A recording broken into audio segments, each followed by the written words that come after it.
Megastar Chiranjeevi cinema అనగానే ఉర్రు తొలగించే నృత్యాలు, హుషారైన ఫైట్స్ ఉంటాయి. వాటికి ఫ్యాంటసీ జోడిస్తే ఇక ఆ కాలక్షేపానికి కొదవే ఉండదు.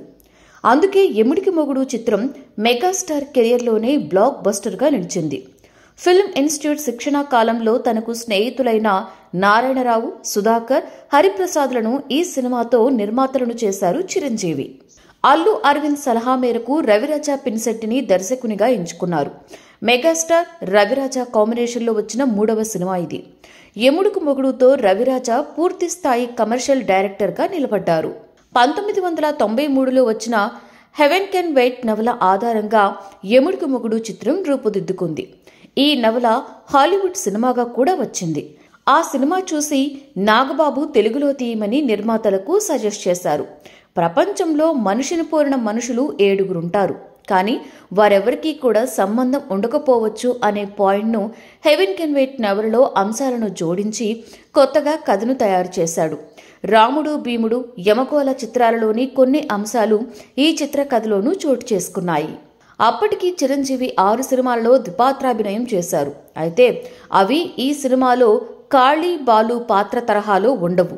ఒకదానికి మరొకటికి సంబంధం లేని పాత్రలు. ఇందులో యముడుగా సత్యనారాయణ, చిత్రగుప్తునిగా అల్లు రామలింగయ్య నటించారు. ఈ చిత్ర నిర్మాణ సమయంలోనే అల్లు వారి ఆరోగ్యం కాస్త మందగించింది. దాంతో ఆయన్ను ఎక్కువగా ఇబ్బంది పెట్టడం ఇష్టం లేక చిత్రగుప్తుడు పాత్రను సృష్టించారు. వేలు పోషించిన పాత్ర ప్రేక్షకులను అలరించింది. కథానాయకులుగా విజయశాంతి, రాధ ఒకరితో ఒకరు పోటీ పడి మరీ నటించారు. రంభగా గెస్ట్ రోల్లో రాధ అక్క అంబిక మెరిశారు. ఈ చిత్ర నిర్మాతల్లో ఒకరైన నటుడు సుధాకర్ ఎముడికి మొగుడు చిత్రంతో ఓవర్ నైట్ స్టార్ కమేడియన్గా మారిపోయారు. చిత్రమైన డైలాగ్ డిక్షన్తో, వైవిధ్యమైన బాడీ లాంగ్వేజ్తో కొన్నేళ్ల పాటు హాస్య ప్రపంచాన్ని ఏలారు సుధాకర్. మెగాస్టార్ చిత్రానికి రాజ్ కోటి సంగీతాన్ని అందించడం అదే ప్రథమం. అంతకుముందు చిన్న చిన్న చిత్రాలకు పనిచేసిన వారిద్దరిని ఎముడికి మొగుడు చిత్రం తెలుగు సినీ సంగీత ప్రపంచానికి రారాజులని చేసింది.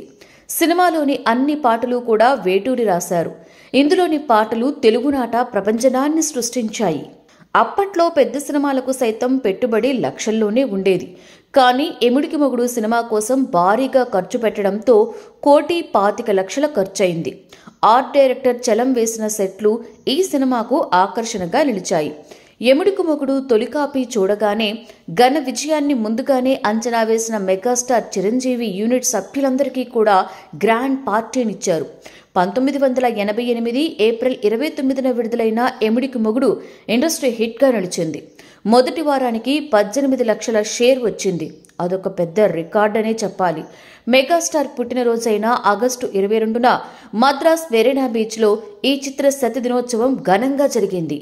డాక్టర్ దాసరి నారాయణరావు అధ్యక్షత వహించిన ఈ కార్యక్రమానికి మురళీమోహన్ వ్యాఖ్యాతగా వ్యవహరించారు. ఆ ఏడాది రాష్ట్రంలో ఆత్మహత్యకు చోటు చేసుకున్న రైతు కుటుంబాలకు చిరంజీవి ఈ సభలో ఆర్థిక సహాయాన్ని ప్రకటించారు. 1990లో ఈ చిత్రాన్ని రజనీకాంత్ హీరోగా రీమేక్ చేశారు. ఎముడికి మొగుడు టైటిల్తోనే అల్లరి నరేష్ హీరోగా 2012లో ఓ చిత్రం కూడా వచ్చింది.